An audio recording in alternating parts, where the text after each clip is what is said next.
আমি গ্যারান্টি দিয়ে বলে রাখলাম, এই খুনের ঘটনার পেছনে ডিজিএফআই তাদেরকে অনেক দিন ধরে প্যাট্রোনাইজ করেছেন।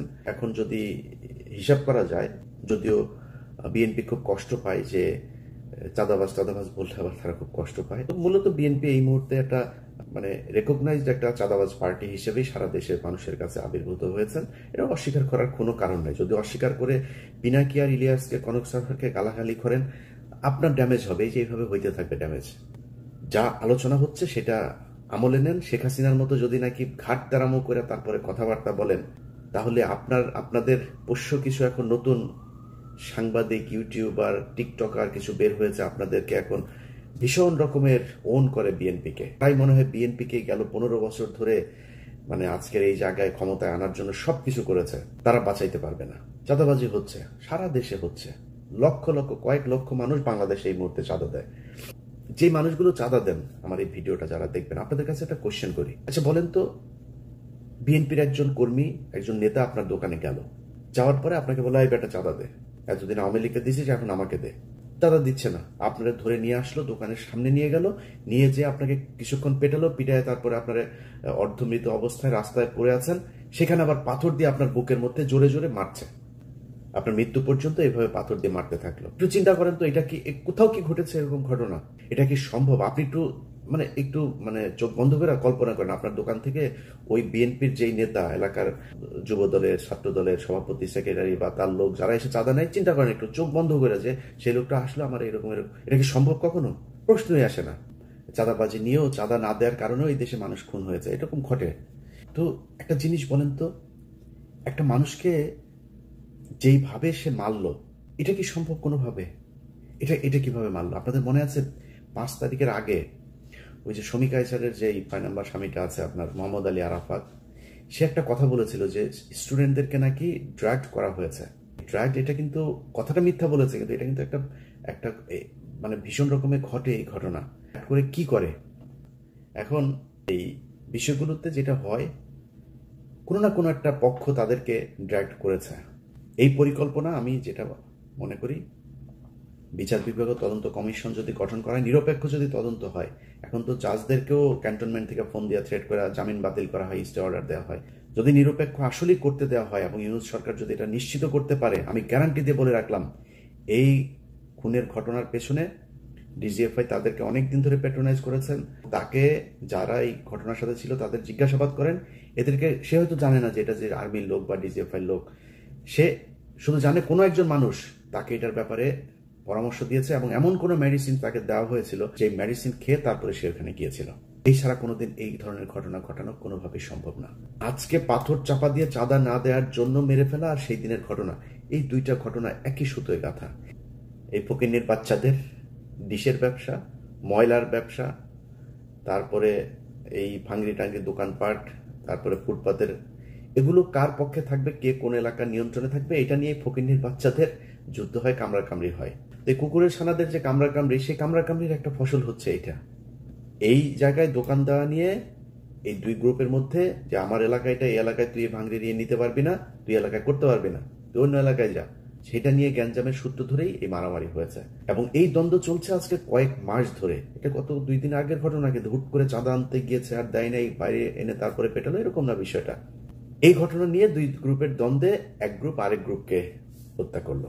আচ্ছা এবার আমাকে বলেন, যদি নিউজটা এরকম আসতো পত্রিকাতে যে চাঁদাবাজি কেন্দ্র করে বা এলাকার আধিপত্য বিস্তারকে কেন্দ্র করে যুব দলের দুই দলের সংঘর্ষে বা এক দলের ইয়েতে আরেক দল হত্যাকাণ্ডের শিকার হয়েছে, এই ধরনের করেও যদি নিউজটা আসতো, যেভাবে এটাকে ছড়ানো গেছে, যেভাবে এটাকে দিয়ে মানুষকে গেলানো গিয়েছে, এইভাবে আসতো না। তখন কিন্তু দুই পক্ষকেই ঘৃণা জানাইতো, এটা নিয়ে হাসাহাসি হইতো, এটা নিয়ে অনেক আলোচনা হইতো, সব ঠিক আছে, একই রকম হইতো, কারণ হত্যাকাণ্ডটা তো ভয়ঙ্কর, যেভাবে মারা হয়েছে, এটা কোনো সভ্য মানুষের পক্ষে সম্ভব না।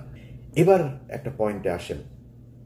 প্রথম হচ্ছে, ভিডিওটা করলো কে, ভিডিওটা ছড়ালো কে, তারপরে গণমাধ্যমকে খবরটা কে দিল যে মিটফোর্ডে চাঁদা আনতে গিয়ে চাঁদা না দেয় ব্যবসায়ীকে হত্যা করা হলো, এই নিউজ কে দিল?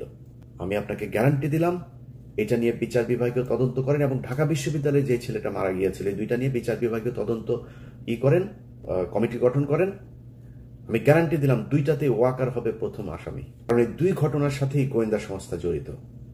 আমার আজকের ভিডিও বিএনপিকে বাঁচানোর জন্য না বা কোনো অপরাধীকে বাঁচানোর জন্য না।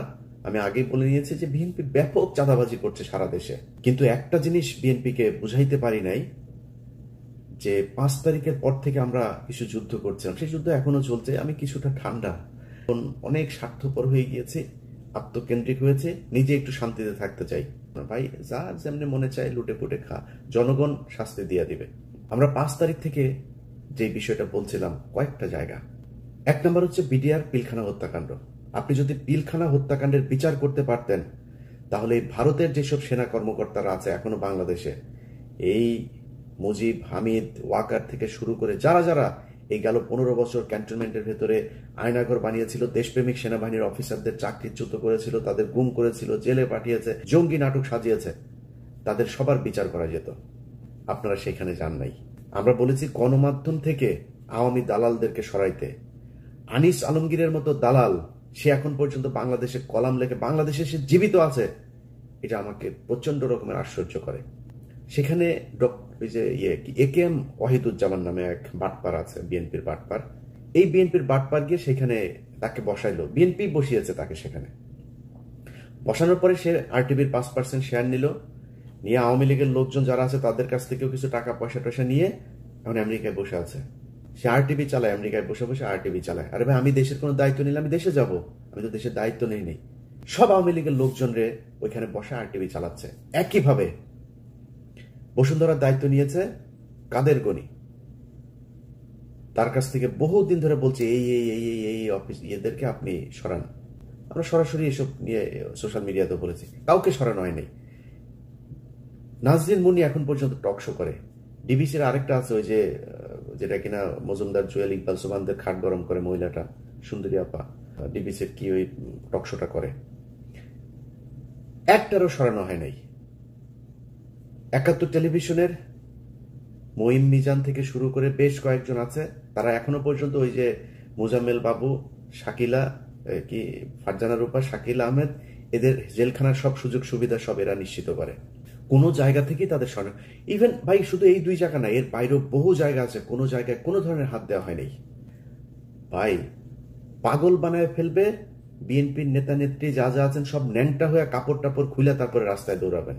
সাংবাদিকদের তো চিনেন না, এরা গত 15 বছর শেখ হাসিনাকে ক্ষমতায় রেখেছে। এক দেশের বাইরে ভাগ্যক্রমে কয়েকজন মানুষ ছিলাম, অল্প অল্প কিছু, আমরা যা জানি যে সেটা 10% 5% হবে, 95% এই দেশের মানুষ এখনো জানতে পারে না কি হয়েছে। ডিজিএফআই এখনো পর্যন্ত প্রতিটা অফিসে নিউজ পাঠায়, 80% মিডিয়া এখন পর্যন্ত ডিজিএফআই পাঠানো সেই নিউজ প্রচার করে।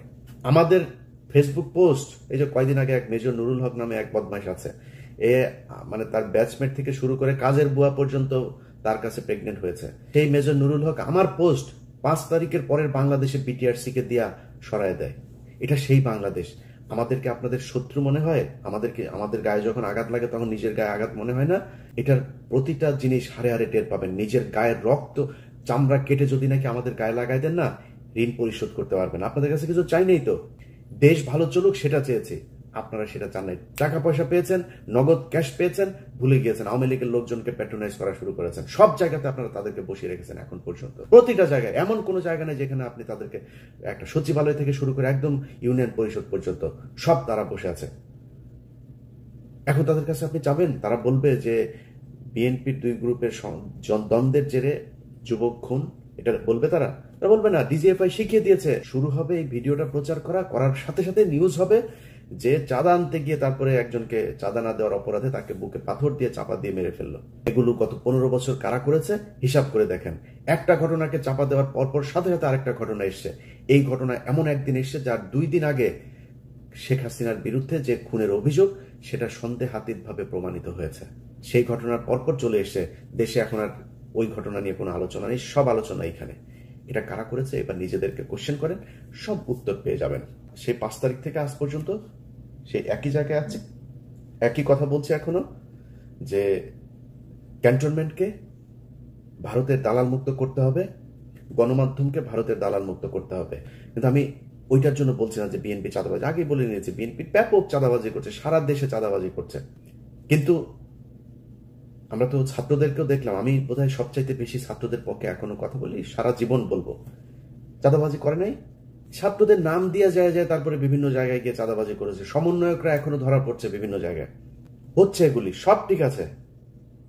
কিন্তু গত এই যে 10 মাস 11 মাস হলো একটা মানুষ গুম হয় নাই, মানুষ কথা বলতে পারে, যা ইচ্ছা তাই বলতে পারে, কোনো সাংবাদিককে দেশ ছাড়া হইতে হয় নাই। যারা কিনা শেখ হাসিনার মানে একদম পা চাটা গোলামি করেছে, ক্রাইমের সাথে যুক্ত হয়েছে, তাদের বিচারের আওতায় আনা হয়েছে। অনেকে এখনো বিচারের আওতায় আসে নাই, কিন্তু 99% সাংবাদিক এখনো বাংলাদেশে আছে, কাজ করছে, তাদেরকেও কিছু বলে নাই। আমাদের এই গত 10 মাসের যে সরকার এবং বিএনপিকে এমন ভাবে মঞ্চস্থ করা হচ্ছে, মনে হচ্ছে ওই যে ওরা এখন বলে এগুলি শেখ হাসিনার সরকারকে এখন দরকার, শেখ হাসিনাই ভালো ছিল, আগেই ভালো ছিল, এই ভাইব ঠিক করার জন্য এই ওয়াকার বাংলাদেশে এই অবস্থা তৈরি করছে। আওয়ামী লীগ নেই, বিএনপিকে আপনি এরকম করবেন, দেশ চালাবে কে? জরুরি শাসন দরকার। That's what Walker wants. এখন এটা যদি আপনি এইভাবে চান যে এইভাবে যাবে, তাহলে এইভাবে হবে। আর যদি না চান, মনে করেন যে না আসলেই ভালো দল চালাইতে চান, নিজের চাঁদাবাজদেরকে সাহায্য করেন, চাঁদাবাজি করলে তাকে সাথে সাথে আপনার বিএনপির দল তৈরি করেন, আরেকটা আলাদা দল তৈরি করেন, এরা চাঁদাবাজ বিরুদ্ধে কাজ করবে, নাহলে পরিস্থিতি সামাল দিতে পারবে না। ক্ষমতায় যাওয়ার আগেই ক্ষমতা হারাতে হবে। মানুষ এখন অনেক সচেতন, আপনার এগুলো মানুষ দেখছে। ডিজিএফআই এই সুযোগটা পেয়েছে কেন? কারণ আপনার ওখানে চাঁদাবাজি হয়, এই জন্য ভিতরে ঢুকে এই কাজ করানোর সুযোগ পেয়েছে, না হলে তো পারতো না। বিএনপিকে এখনো এই ক্যান্টনমেন্টের মতো করে যারা কথা বলে, সালাউদ্দিন সহ যেসব লোকজন, সালাউদ্দিনের প্রতিটা কথা শুনলে মনে হয় বিজেপির আদিন্যনাথ সে মনে হয় কথা বলছে, দিলীপ কুমার বোধহয় কথা বলছে, সালাউদ্দিনের কথা শুনলে এরকম মনে হয়। সো এই জিনিস যদি নাকি সরাইতে না পারেন দল থেকে, দলের জন্য ভয়ঙ্কর বিপদ আছে। যেসব ছাগলের 3 নাম্বার বাচ্চারা আমরা কথা বললে, বিএনপিকে নিয়ে সমালোচনা করলে, তারপরে ওদের নেতাদের কথাবার্তা শুনে আমাদের বিরুদ্ধে বিক্ষোভ মিছিল করে, ঝাড়ু মিছিল, জুতা মিছিল বের করে। ছাগলের বাচ্চা, তোদের বাপেদের বেশিরভাগই সমস্যা হয় নাই। গত 15 বছর ভালোই ছিল, তারা দেশে ছিল, 2-3 দিন জেলখানায় গিয়েও, আবার সোনারগাঁ হোটেলে গিয়েও থেকেছে। জেলখানায় থাকার কথা বলে সোনারগাঁ হোটেলে ছিল রাতে, এরকম নেতাও চিনি তোদের। বাপ ফখরুল বাপ 5 স্টার হোটেলে ছিল, তোদের এরকম অনেক বাপ আছে। তোদের গয়েশ্বর বাপ ঢুকার একদিক দিয়ে ঢুকে, আরেক দিক দিয়ে পিজি হাসপাতালে গিয়া ভিআইপি ক্যাবিনে ঢুকে। এগুলো আমরা জানি। এইসব ঘটনা আমাদের শোনাইতে শোনা, সমস্যা হবে তোমাদের। পেদায় পাছার চামড়া লাল করে দিবে এবার। যা শুরু হয়েছে, এগুলো যদি কন্ট্রোল করতে না পারো, সামনের ভবিষ্যৎ ভয়ঙ্কর। আমরা গত 5 বছর যেভাবে আওয়ামী লীগের বিরুদ্ধে যে যুদ্ধ করেছি, ওই যুদ্ধে আর নামতে পারবো না। অনেক হয়েছে ভাই, নিজের পরিবারের অনেক ক্ষতি করেছি, আর না, ওই জায়গায় আর যাবো না। আপনারা বাংলাদেশের মানুষ, আমার গত 5 তারিখের পর থেকে 3 মাস যদি বাদ দিই, গত 6 মাসের কথা যদি বলি, ভাই প্রকাশ্যে স্বীকার করছি, আমি সবসময় প্রকাশ্যে বলে আজকেও বলছি, আমার ইলিয়াসের মধ্যে অনেক পরিবর্তন। বাংলাদেশের মানুষ কিন্তু বোঝায় না, কিন্তু আমার এই কার্যক্রম দেখে অনেকে বুঝেন যে আমি অনেক পরিবর্তন হয়। অনেক মানুষ প্রতিদিন, এমন কোনো দিন নাই যে ডজন খানেক অন্তত বিএনপির বিভিন্ন চাঁদাবাজির অডিও ভিডিও এগুলো আসে না, চালাই না। কেন চালাই না জানেন? কারণ চালাই, আমি বিএনপির সাথে ওই আগের মতো অবস্থায় যাবো না। আমার সমস্ত ইন্ডিয়া নিয়ে, বিএনপিকে এখন পর্যন্ত অ্যাজ এ হোল দল হিসাবে আমি দেখি নাই যে তারা ভারতের সাথে সেইভাবে যাবেও না, কোনোদিনও যাবে না বিএনপি, আশা করি।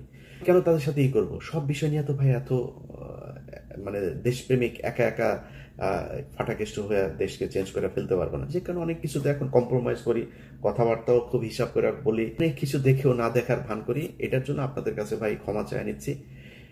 দেশের স্বাধীনতা নিয়ে, সার্বভৌমত্ব নিয়ে আমার অবস্থান আগের মতোই থাকবে। চলুক, জানলে চলতে থাকুক। বিএনপি যদি মনে করে সব তাদের শুভাকাঙ্ক্ষী, ওয়াকার তাদের কাছের লোক, চুপ্পু হচ্ছে তাদের আব্বা, চলুক, সমস্যা কি? আমরা চুপ্পুর অপসারণ চেয়েছি, ছাত্ররা চেয়েছে, বিএনপি চায় না, তাদের আব্বা হচ্ছে চুপ্পু সাহেব। এ চলে গেলে নাকি ইউনূস নাকি 30 বছর ক্ষমতায় থেকে যাবে। এই ওয়াকারই তাদেরকে বুঝিয়েছে, এই ডিজিএফআই তাদেরকে বুঝিয়েছে। আর ইদানিং জামাতকে যেটা করা হয়েছে, সব ইসলামিক দল এক জায়গায় হবে না, আর আপনাদেরকে ক্ষমতায় নিয়ে আসা হবে। 2 দলকে 2 দিক দিয়ে মূলা ঝুলায় এমন একটা অবস্থায় দেশ নিয়ে যাওয়া হবে, তারপরে বলবে যে জরুরি অবস্থা। জরুরি অবস্থার পরে সারা দেশে চাঁদাবাজি তো এখন বিএনপি করছে। আওয়ামী লীগের সব ভুলে গিয়েছে তো মানুষ, কারণ আওয়ামী লীগের চাঁদাবাজ নামও ভুলে গিয়েছে। এই ধরেন আজ থেকে 3 মাস পরে যদি জরুরি অবস্থা হয় দেশে, কাদেরকে ধরবে? সব বিএনপির লোকজনকে ধরবে। এবং আমরা দেখবো যে ওয়াও, হ্যাঁ এই তো 2 মাস আগেই আমার কাছ থেকে চাঁদা নিয়েছে। 2 বছর আগে কে কি করেছে সেটা ভুলে যাবে মানুষ, এটাই নিয়ম।